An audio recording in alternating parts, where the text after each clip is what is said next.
Hi friends, ഇന്ന് ഞാൻ എത്തിയിരിക്കുന്നത് നെത്തോലി അല്ലെങ്കിൽ ചൂട, കൊഴുവ എന്നൊക്കെ പറയുന്ന മീനുണ്ടല്ലോ, ആ മീൻ കൊണ്ടുള്ള ഒരു അടിപൊളി കറിയുടെ റെസിപ്പിയുമായിട്ടാണ്. ഒരു വെറൈറ്റി കറിയാണ് കേട്ടോ. അങ്ങ് കണ്ണൂർ, കോഴിക്കോട് സൈഡിലൊക്കെ ഉണ്ടാക്കുന്നൊരു തരം കറിയാണ്. അതിനായിട്ട് നല്ല പച്ച കൊഴുവ ഇട്ടിട്ടുണ്ട്, അല്ലെ പച്ച നെത്തോലി ഇട്ടിട്ടുണ്ട് കേട്ടോ. അതിൻ്റെ തല കളഞ്ഞ് വൃത്തിയാക്കി വെച്ചിട്ടുണ്ട്. ഇനി നമുക്ക് ഇതിൻ്റെ അരപ്പ് നോക്കാം. അരപ്പ് ഒരു പ്രത്യേക തരത്തിലുള്ള അരപ്പാണ് കേട്ടോ. അപ്പോൾ അതിനായിട്ട് ഒരു മുറി തേങ്ങ എടുത്തിട്ടുണ്ട്. പിന്നെ ഒരു 3-4 അല്ലി വെളുത്തുള്ളി, ഒരു ചെറിയ കഷ്ണം ഇഞ്ചി, 4-5 ചെറിയ ഉള്ളി, ഒരു 1/2 ടീസ്പൂൺ പെരിഞ്ചീരകം. ഇത്രയൊന്ന് നന്നായിട്ട് അരച്ചെടുക്കണം കേട്ടോ, നല്ലതുപോലെ അരച്ചെടുക്കണം. പിന്നെ ഒരു മാങ്ങ എടുത്തിട്ടുണ്ട്. പിന്നെ ഒരു 7-8 പച്ചമുളക് എടുത്തിട്ടുണ്ട് കേട്ടോ. പച്ചമുളകിൻ്റെ എരിവാണ് ഈ കറിക്ക് മുന്നിട്ട് നിൽക്കേണ്ടത്. അതുകൊണ്ട് പച്ചമുളക് അല്പം കൂടുതലായിട്ട് എടുക്കുക. അപ്പം പച്ചമുളകും മാങ്ങയും കൂടെ ചട്ടിയിലേക്ക് ഇട്ട് കൊടുത്തിട്ടുണ്ട്. അതിലേക്ക് ഒരു 1/2 ടീസ്പൂൺ മഞ്ഞൾപ്പൊടിയും, ഒരു 3 ടീസ്പൂൺ മുളക് പൊടിയും, 1 ടീസ്പൂൺ മല്ലിപ്പൊടിയും ചേർക്കുന്നുണ്ട്. ഇപ്പോൾ ചേർത്ത് കൊടുത്ത മല്ലിപ്പൊടിയാണ് കേട്ടോ. ഇനി ഒരു 3 ടീസ്പൂൺ മുളക് പൊടി കൂടി ചേർക്കുന്നുണ്ട്. ഈ അധികം എരിവില്ലാത്ത മുളക് പൊടിയാണ്, അതുകൊണ്ടാണ് 3 ടീസ്പൂൺ ചേർത്തത്. കുറച്ച് ഉപ്പ് ചേർത്തിട്ടുണ്ട്. ഇനി മാങ്ങ വേകാൻ ആവശ്യമായ വെള്ളവും കൂടെ ഇതിലേക്ക് ചേർത്ത് കൊടുത്തൊന്ന് മിക്സ് ചെയ്ത് കൊടുക്കാം. പൊടികൾ ചേർത്ത കൂട്ടത്തിൽ ഉലുവാപ്പൊടി ചേർക്കാനായിട്ട് ഞാനൊന്ന് വിട്ടുപോയി. അപ്പോൾ ഒരു 1/2 ടീസ്പൂൺ ഉലുവാപ്പൊടിയും കൂടെ ഇതിലേക്ക് നമുക്ക് ചേർത്ത് കൊടുക്കാം. ഇതൊന്ന് മിക്സ് ചെയ്ത് മൂടി വെച്ച് വേവിക്കാം. മാങ്ങ നന്നായിട്ടൊന്ന് വെന്ത് വരണം, അതുവരെ നമുക്കിതൊന്ന് മൂടി വെച്ച് കൊടുക്കാം. മാങ്ങ വെന്ത് വരട്ടെ. മൂടി വെച്ച് 2-3 മിനിറ്റ് കഴിഞ്ഞിട്ടുണ്ട്. മാങ്ങയൊക്കെ വെന്ത് വന്നിട്ടുണ്ട്. ഇത്രയും മതി. ഈ സമയത്ത് കുറച്ച് കറിവേപ്പിലയും കൂടെ ചേർക്കാം.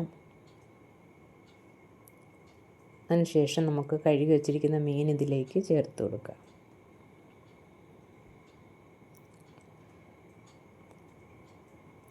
നെത്തോലിയാണല്ലോ, നെത്തോലി പെട്ടെന്ന് വെന്ത് കിട്ടും. ഈ സമയത്ത് നമുക്കൊന്ന് ചേർത്തതിന് ശേഷം ഒന്ന് തിളപ്പിച്ചെടുക്കാം കേട്ടോ. അത്രയേ ഉള്ളൂ. നല്ല പച്ച മീനായതുകൊണ്ട് പെട്ടെന്ന് അങ്ങനെ പൊടിഞ്ഞൊന്നും പോവില്ല. ഒന്ന് തിളപ്പിച്ചെടുക്കുമ്പോഴത്തേക്കും അതിൻ്റെ ഒരു പകുതി വേഗമാവും. അപ്പം ഒന്ന് തിളപ്പിച്ചെടുക്കാം.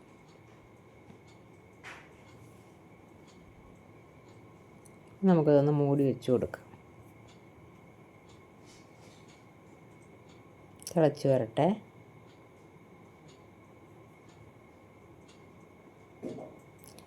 മൂടി വെച്ച് ഒരു 5 മിനിറ്റ് കഴിഞ്ഞിട്ടുണ്ട്. മീനൊക്കെ തിളച്ച് വന്നിട്ടുണ്ട്, ഒന്ന് വെന്ത് വന്നിട്ടുണ്ട്. ഈ സമയത്ത് നമുക്ക് അരച്ച് വെച്ചിരിക്കുന്ന തേങ്ങ അരപ്പ് ഇതിലേക്ക് ചേർത്ത് കൊടുക്കാം. അതിനുശേഷം ഒന്ന് മിക്സ് ചെയ്യാം. മിക്സ് ചെയ്തതിന് ശേഷം ആവശ്യത്തിന് വെള്ളവും കൂടി ഒഴിച്ചു കൊടുക്കാം. അപ്പോൾ ഞാൻ കുറച്ച് അരപ്പ് വെള്ളം ഒഴിച്ചു കൊടുത്ത് ഒന്ന് മിക്സ് ചെയ്ത് നോക്കാം. ഇനിയും വേണമെങ്കിൽ കുറച്ച് വെള്ളം കൂടെ ചേർത്ത് കൊടുക്കാം. ഞാൻ നോക്കിയപ്പോൾ ഒരുപാട് കട്ടിക്കിരിക്കുക, ഞാൻ കുറച്ച് വെള്ളവും കൂടെ ചേർത്ത് കൊടുക്കുന്നുണ്ട്. ഇനി നമുക്കിതിൻ്റെ ഉപ്പൊന്ന് നോക്കാം.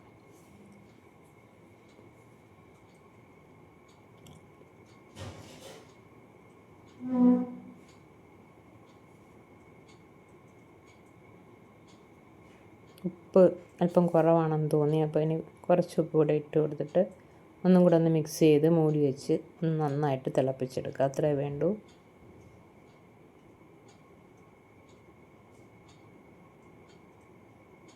ഒന്ന് മൂടി വെച്ച് കൊടുക്കുക. മൂടി വെച്ച് കറിയൊക്കെ നന്നായി തിളച്ച് വന്നിട്ടുണ്ട്, ഒന്ന് കുറുകി വന്നിട്ടുണ്ട്. ഈ സമയത്ത് നമുക്ക് 2-3 ചെറിയ ഉള്ളിയും അതുപോലെ തന്നെ കറിവേപ്പിലയും കടുകും എല്ലാം കൂടെ ഒന്ന് താളിച്ച് ഇതിലേക്ക് ഒഴിച്ചു കൊടുത്താൽ ഈ കറിയുടെ ടേസ്റ്റ് ഇരട്ടിയാവും കേട്ടോ. ഇത്രയ്ക്ക് അടിപൊളി ടേസ്റ്റുള്ളൊരു കറിയാണ്. അപ്പോൾ എല്ലാവരും ഇത് ട്രൈ ചെയ്ത് നോക്കുക. ഇഷ്ടപ്പെടുന്നെങ്കിൽ ലൈക്ക് ചെയ്യുക, ഷെയർ ചെയ്യുക, കമൻറ്റ് ചെയ്യുക. അതോടൊപ്പം തന്നെ ഹൈപ്പ് കൂടി ചെയ്യുക. അതുപോലെ ഇതുവരെ ചാനൽ സബ്സ്ക്രൈബ് ചെയ്യാത്തവരുണ്ടെങ്കിൽ ഒന്ന് സബ്സ്ക്രൈബ് കൂടി ചെയ്തേക്കുക കേട്ടോ.